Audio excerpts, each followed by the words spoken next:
Hello and welcome to Kettle and Bones, where we make really delicious, really healthy food. And you can too. Today is a very special day because today marks the end of Series 1. Yes, we made it! We're moving on, not only to a new series of Kettle and Bones that will start soon, but to an entirely new calendar year. Happy New Year, by the way. So today, before we launch into the next chapter of Kettle and Bones, we're taking a look back at Series 1 and all the fun we had together. This is Series 1 in Review. Let's get reminiscing. Kettle and Bones began way back in the year 2020, when, due to the ongoing pandemic, many of the world's cities were in lockdown. We weren't traveling, we weren't going out, so what's left to do? I started cooking. I began with a bowl full of jalapeno peppers and a dream. Series 1, Episode 1, Easy Pickled Jalapenos, still one of my staple ingredients. I have a jar of them in the fridge right now. You should too.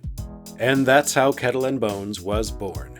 Since then, we've made more than 30 incredible dishes together. The goal, of course, has always been to create cuisine using real, whole food ingredients whenever possible, and to keep it low-carb and keto-friendly. For my money, there's just no better way to promote your health, manage your body weight, and to derive energy from your food than through ketosis. And doctors and scientists increasingly seem to agree.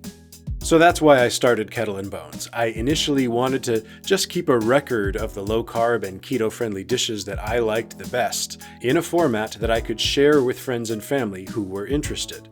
I also started filming in the kitchen to build a library of recipes that I could pass down to my young kids. They're starting to get into cooking now, so it's important to me that when they eventually go out into the world on their own, they'll have a sense of what good, real food is, and they'll know how to cook it. They won't have to fall back on ramen noodles or cheaply made pizza every night. They'll be equipped to feed themselves well. So I suppose that's the why behind Kettle and Bones. Now, I've also had some questions here and there about the who behind the show. I guess that's me. My name is Evan, and I've been passionate about good food ever since I was very young. My grandmother was, and is still, an absolutely phenomenal home cook. Dinner at Grandma's house was always a special treat growing up. Most nights of the week, my mom was in the kitchen making fresh, home-cooked meals. Dad would make pancakes on the weekends, and on a regular basis during the summertime, he'd be working the grill, turning out delicious, juicy grilled and barbecued specialties. As in many families, food was a central part of our gatherings. It still is. Kettle and Bones is my opportunity to share that love of good food with you, in the hopes that it will bring you and those people you care the most about closer together. One question or request that I get from viewers every now and then is, could you please include more specific measurements for the recipes? Here's the thing with that. If you've been watching regularly, you know by now, I'm not really into measuring meticulously. I've stated that explicitly more than once. Per our usual approach, I'm sure by now you've noticed that we haven't measured jack squat. That's because we are feeling and tasting our way through this recipe. Have you noticed by now that we're not really that into exact measurements here? I'm looking for a general consistency in the batter, so if I need to add more of anything later, I will.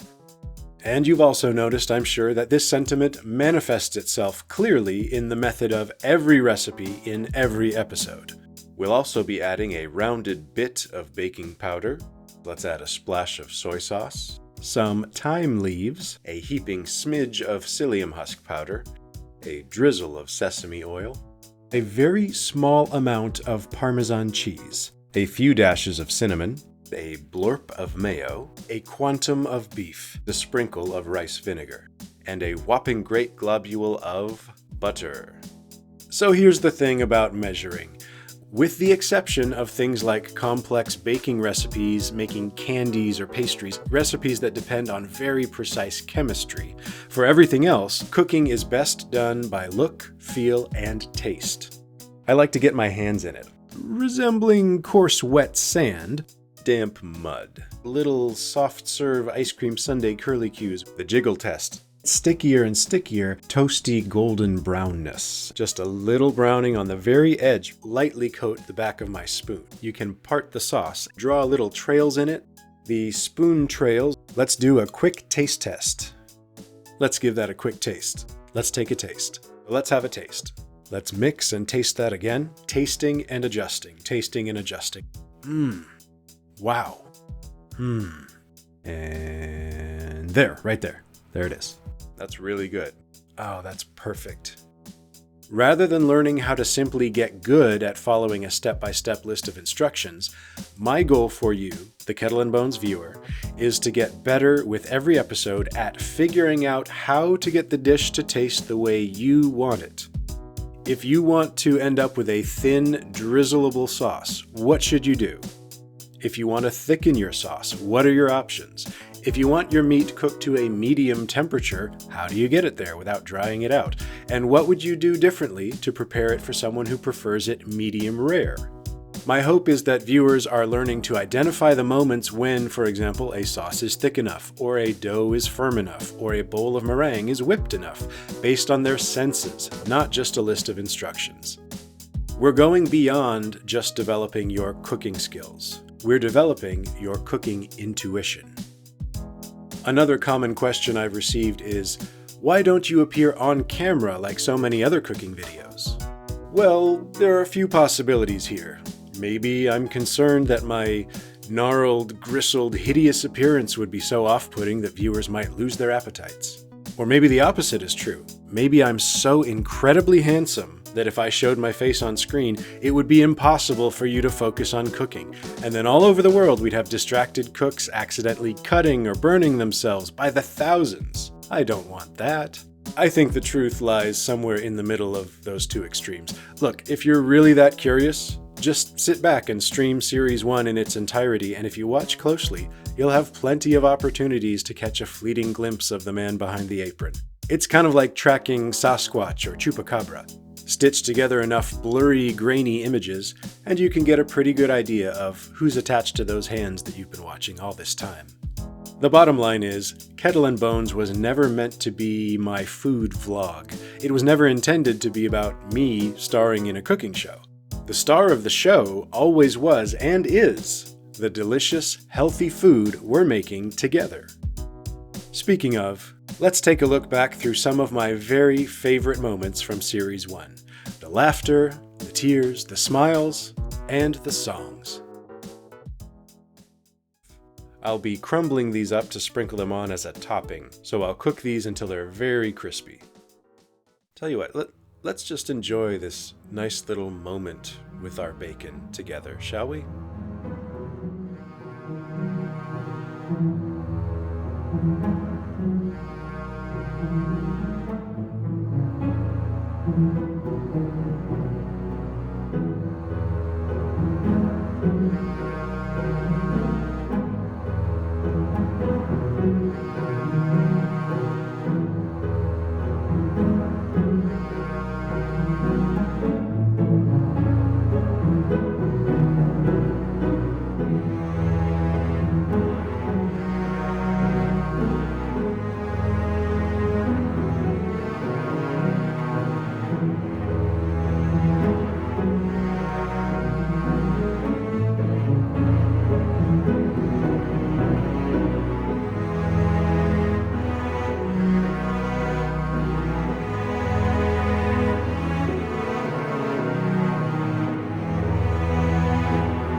Perfect.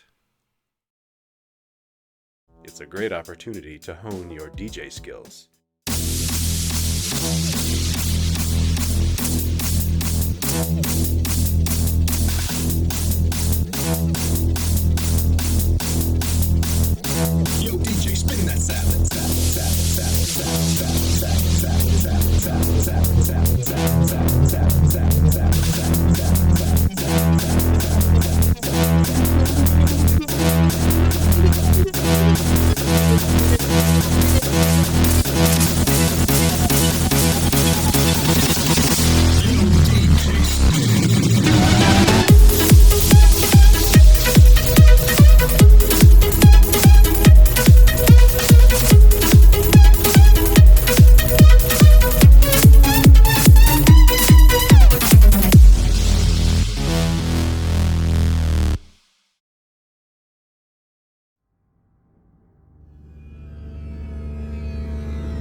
Time. It's the only thing that's really truly yours. The only thing that can't be taken from you. We had time before the well-ordered world we had built gave way to chaos, before our societies crumbled, before our cities decayed, rotting like overripe pumpkins in the sun. Time seemed plentiful, now that everything we thought we had before is gone. Time is precious. Also rosemary, parsley, and oregano. And now, since our pork loin miniseries is going to be a trilogy, we're cutting this into 3 sections based on how we'll be cooking them. The end of the loin closer to the shoulder has more fat and connective tissue in it, while the opposite end, the sirloin end, is much leaner. If we cut these 2 ends off, we leave the center cut in the middle. This is where the fat cap is the thickest, and usually this does very well in the oven as a roast. Let's set 2 of those to the side for now. And let's take a look at the flavor showcase for bowl number 1. Bowl number 1, you'll receive a pinch of salt. Enhance your innate natural flavors with salt. Delicious salt. Next, you'll be enjoying a luxurious dollop of Dijon mustard. When your mayonnaise needs a tangy zip with bright, bold flavors, reach for Dijon mustard. And you're a rich, creamy, traditional mayonnaise. Congratulations, bowl number 1. Bowl number 2, will you come on down? Bowl number 2, your flavor showcase begins with a pinch of salt. Trusted for over 8,000 years, when you need a flavorful punch for your dinner or lunch, use a pinch of salt. Next in your showcase, you'll be headed south of the border with a spoonful of zesty chili paste. When your mayo's creamy and thick, but it needs a spicy kick, reach for zesty chili paste. You're now a zesty, mildly spicy southwestern mayonnaise. Congratulations, bowl number 2. Bowl number 3, come on down. You're the lucky winner of today's Supreme Seasoning Showcase. You'll begin with a pinch of salt. If sprinkling sand onto your food as a flavor enhancer doesn't work for you, reach for salt. Tasty salt. Next, you'll receive not 1, but 2 cloves of delicious oven-roasted garlic, complete with complimentary smushing and mixing services. When the spicy bite of raw garlic is too overpowering for your next sauce, reach for oven-roasted garlic. But wait, there's more! You'll also receive finely chopped scallions and a dash of onion powder. When other onions just won't do, this dynamic duo brings a balance of bright and mellow oniony flavors. That's chopped scallions and onion powder. And you won't be enjoying all of this alone. You'll be spending the afternoon with chopped parsley! Appearing in over 65 million recipes and counting worldwide, chopped parsley is a culinary tour de force. The award-winning star of such dishes as Midnight Chowder, Herbed Butter Baby, and Italian Meatloaf Confidential. Enter a world of intrigue, sophistication, suspense, and a clean, herby finish with chopped parsley. Last but not least, your supreme seasoning showcase includes one final parting gift: a few twists of freshly ground black pepper. When you can't think of anything else to add to your sauce to make it bold and flavorful, reach for freshly ground black pepper. You're now an extravagant, luxurious herbed mayonnaise. Congratulations, bowl number 3! All of today's contestants will enjoy an exclusive all-expenses-paid stirring and tasting at the luxurious Kettle Bones kitchen counter, as well as plating and finishing and luxurious accommodations in our 5-star refrigerator. Refrigerate your homemade mayonnaise in style and comfort with Kettle Bones.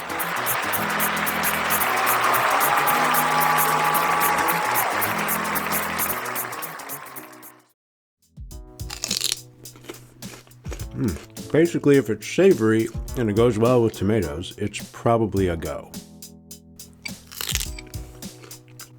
This drink is almost a meal. Let's see how hot this little pepper is.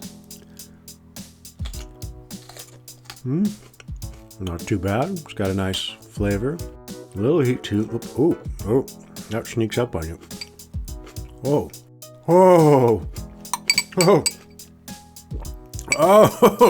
that makes it worse. Oh.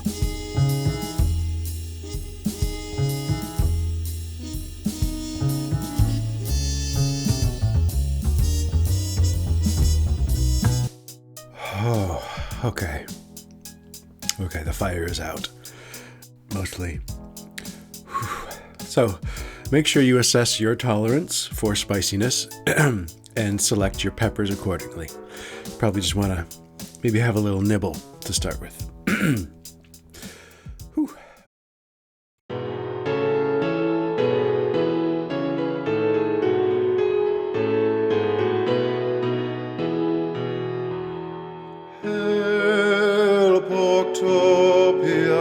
Allegiance unto thee, bold and brown and beautiful, hot and sour and free.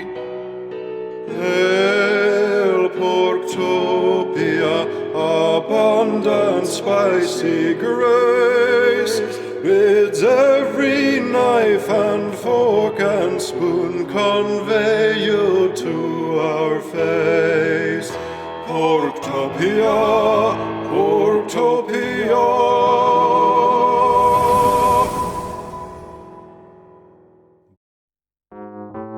Stay with Kettle Bones for a brand new series of low-carb and keto-friendly recipes coming soon.